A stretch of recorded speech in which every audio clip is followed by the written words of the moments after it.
Blender will never be industry standard is a statement that has been regurgitated by every software elitist online. But they were missing something huge about why these tools are even used in the first place and grossly underestimating Blender's rapid development. Because a few weeks ago, everything changed. On May 29th, the Backrooms movie was released, a movie that used Blender for all its visual effects. And it was a huge success. So what changed? Why did the production team choose Blender? How did they use it? And what does it mean for regular artists? And if you're serious about taking advantage of these changes and learning modeling in Blender, today's sponsor has released a course called the Blender Hard Surface Blueprint. Link in the description.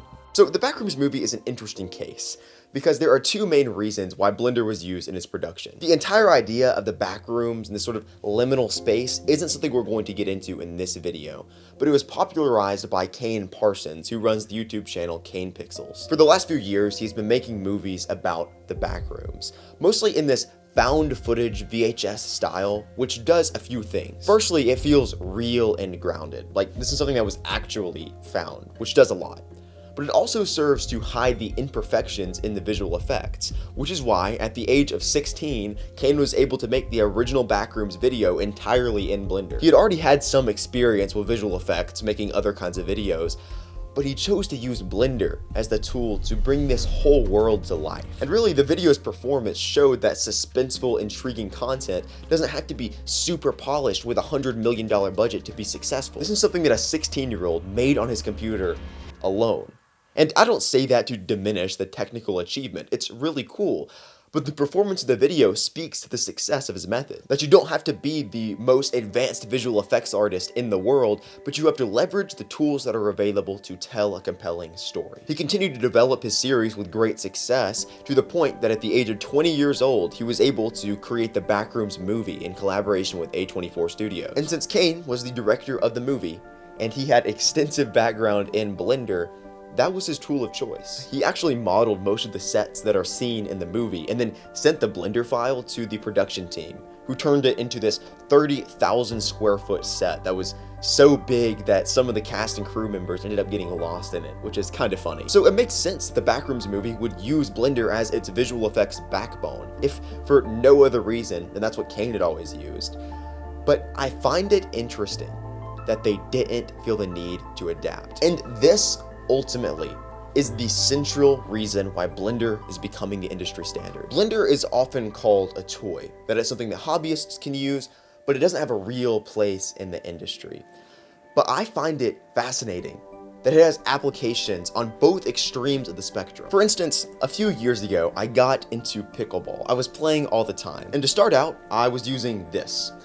This is a wooden paddle, so it's like really heavy and slow. It really doesn't hit very well, it kind of sucks. But it doesn't matter because I sucked at the time, so the limiting factor wasn't the paddle, it was me as the player. But then I continued to play more and more, and I felt like, you know what, this is really holding me back. I need something better than this paddle, so I decided to upgrade it.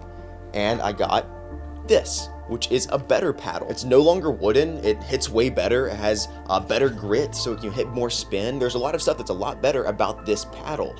So I continued playing for a few months, and I was like, man, this paddle is great, but as I continued playing and getting better and better and better, I felt like even this paddle was holding me back a little bit.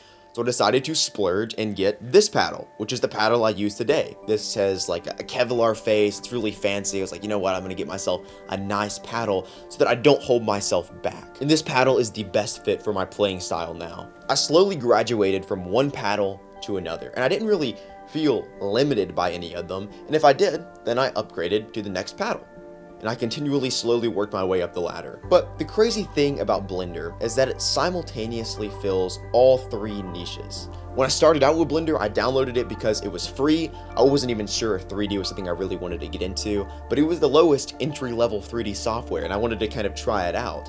But now, to this day, I've been using Blender for years at this point, I still haven't scratched the surface of what's possible. It's still me that's limiting the software, not Blender holding me back. And this is where the true potential of Blender lies. Kane Parsons started out in Blender. That was the entry-level 3D software.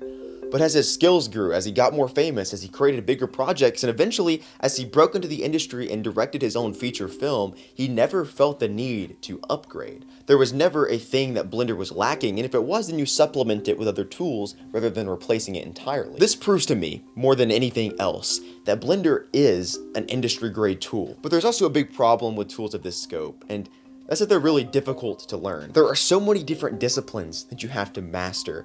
And one of the most common, the most fundamental ones, but also one of the hardest ones to learn is modeling, which is why I chose to partner with Jay Almusi for this video. He released a course called the Blender Hard Surface Blueprint, which I personally taken. I went through it like a beginner would, following the lesson step by step, so I could get a feel for what it really has to offer. And it does a great job condensing a ton of information into a very concise curriculum. You'll be learning all the technical skills needed to master hard surface modeling from someone who has created educational content for Autodesk and presented at SIGGRAPH, while you put what you're learning into practice with intentionally designed training sessions that teach you how to create a full fire hydrant the right way, which is the best way to actually learn how to model rather than just following the steps blindly. And you'll be learning in the most efficient way because it's all under one instructor who has planned everything out meticulously. Most people, when they're trying to learn Blender, waste so much time bouncing from random tutorial to tutorial, which is why courses like this are so valuable, and that's the reason I wanted to partner with him for this video. Because Blender is at the point where it is an extremely monetizable, valuable skill. So if you want to stop guessing your way through Blender and develop the skills you've always wanted to by following someone with actual industry experience, check out the link in the description. This idea of a new wave of artists who started learning with Blender and then decided to take it with them as they broke into the industry really isn't something that we've seen before. While Blender has been a capable tool for a long time, what it's really been lacking is a professional user base. But now we have Kane as an example of what the career arc of a Blender user can be. He didn't feel the need to set aside Blender and jump to another better program whenever he ascended to a higher level of production. But this is only the beginning. Kane is 20 years old.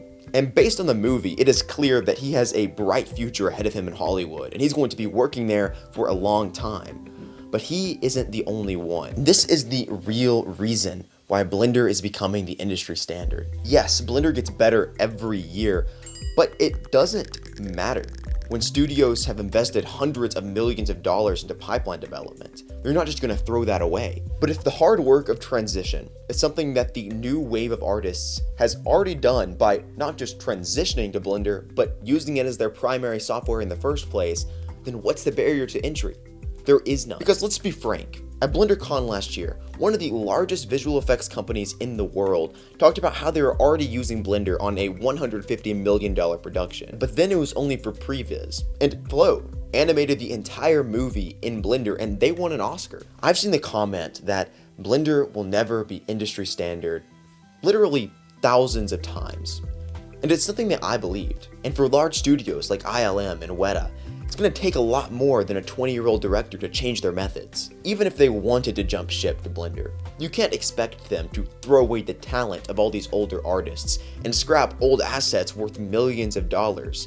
Not to mention the contracts they likely have with Maxon and Autodesk to be able to continue their 3D software suite. But the reason that Blender users are obsessed with it becoming industry standard isn't because they want it to be the only software anyone uses. But if I spend hundreds, or let's be honest, thousands of hours developing my skills and learning Blender, I want to make sure it's going to be worth it, that I'm going to be able to get a job, going to be able to make a living, and be respected as a creator. And if you're looking through the idea of industry standard through that lens, Blender is not the industry standard of the future, but it is now one of the industry standards of today.